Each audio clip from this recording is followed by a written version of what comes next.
Welcome to Dear 16-Year-Old Me. My name is Chanelle T. Molina.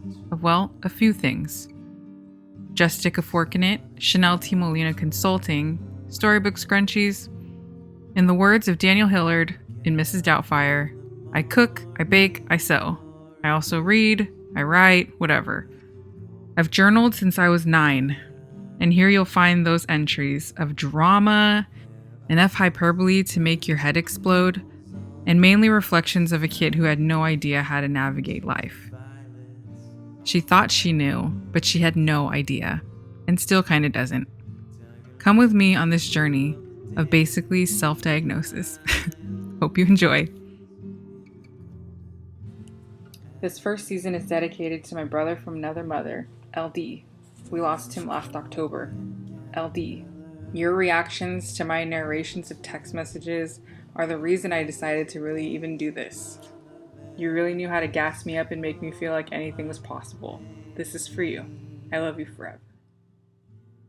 So before I start to read this entry, I wanted to first tell you that you might hear some background noise. If I waited for my nephews to stop playing video games ever, I would never get anything recorded.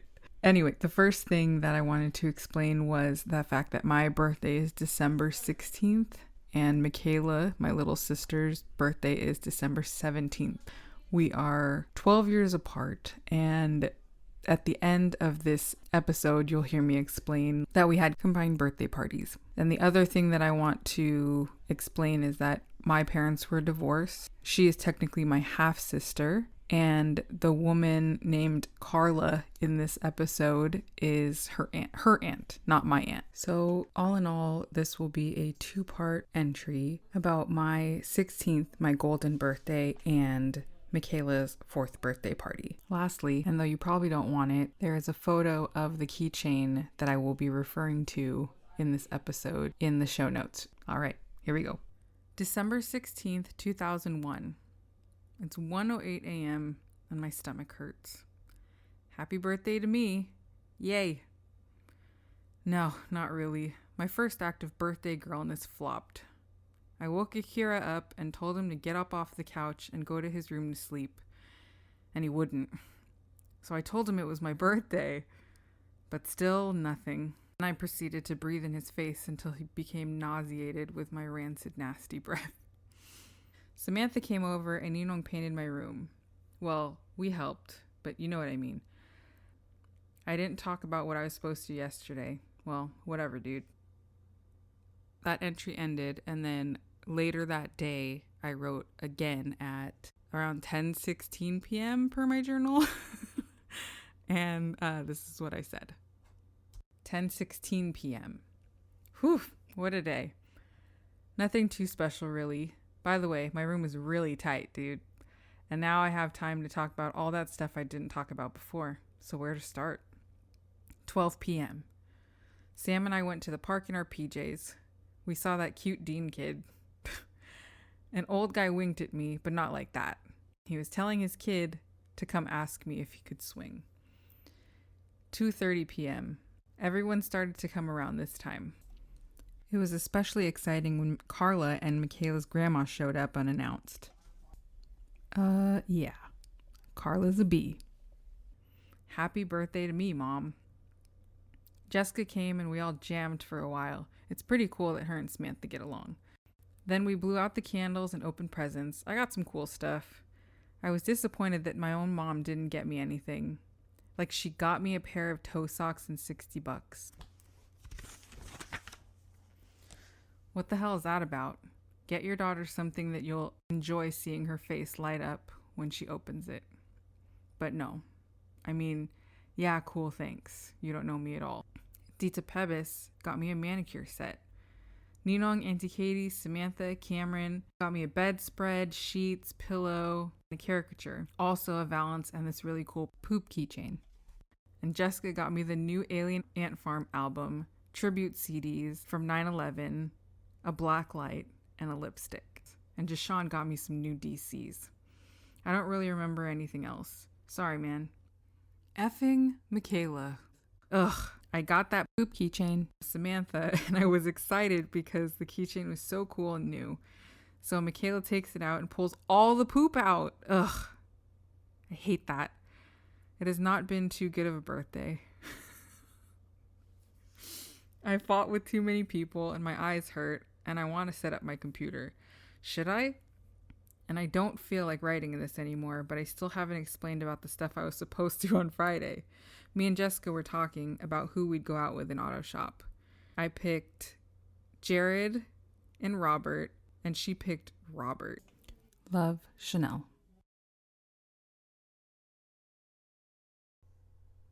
So it's been years since I wrote that entry, and there's so much more where that came from that I mean, really, it's super embarrassing, first of all. I sounded super ungrateful, and that's really what I felt at the time. Like, everything that I wrote and everything you're going to hear that I wrote, those were my actual thoughts, and I'm here to reflect on them now. And I know I sounded like an ungrateful kid. I mean, it's pretty ridiculous that I even thought that, but the underlying issue here was that I really felt like my mom didn't know me and that she didn't take the time to know me. And now as an adult, I can see that she tried her best. She was up against a lot. She was forever trying to balance keeping her kids happy, who absolutely hated her husband and his whole family, and trying to keep a good relationship with his family for the sake of Michaela. She was essentially a single mom of 4. Jashawn and my dad stayed in Daly City and lived together there. Still, she didn't have like a ton of help. And if you couldn't tell by the entry, I was already years into thinking she wasn't making us enough of a priority. And when I say she tried her best, I truly believe she thought she was doing the right thing for everyone. It taught me a lot in how I wanted to treat people in the future and see things from numerous angles. Things were very black and white back then, and as I've gotten older, I get that sometimes they're gray and you can get stuck between two worlds that will never mesh well. And I bet it was really exhausting for her. And I mean, at least I had all of my birthday parties from age 12 on. I'm honestly, now that I'm an adult, now that I can grasp how things work for the most part, I mean, whatever. But now that I can understand what she was up against, what my mother was up against, I'm surprised we got parties at all. I mean, genuinely have no idea how she really pulled anything off or even like had people over. And it was really, at the time, as a teenager, I just didn't understand the need to have them around in general because of how toxic that whole family was. And even as a kid, I mean, I trust kids more than I trust adults. And if I had heard myself, like as an adult, if I had been talking to myself as a teenager, I would have understood and trusted that they knew something and they could see something that wasn't right. And that was a lot of how I like honed in my intuition. The reason I wasn't a huge fan of Carla was because she was super demeaning and condescending, and honestly, I wanted nothing to do with her. She had a history of being mean and not treating us as her actual nieces, which is totally fine.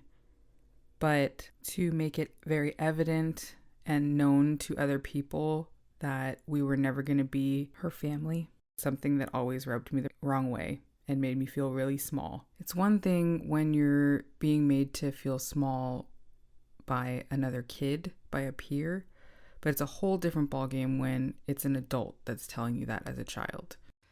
I could see that there was something off about that family, and I didn't like it. And it didn't matter to me really how, like, obviously I didn't have the words to say that to my mom, even though at some point around the same time I did articulate that to her.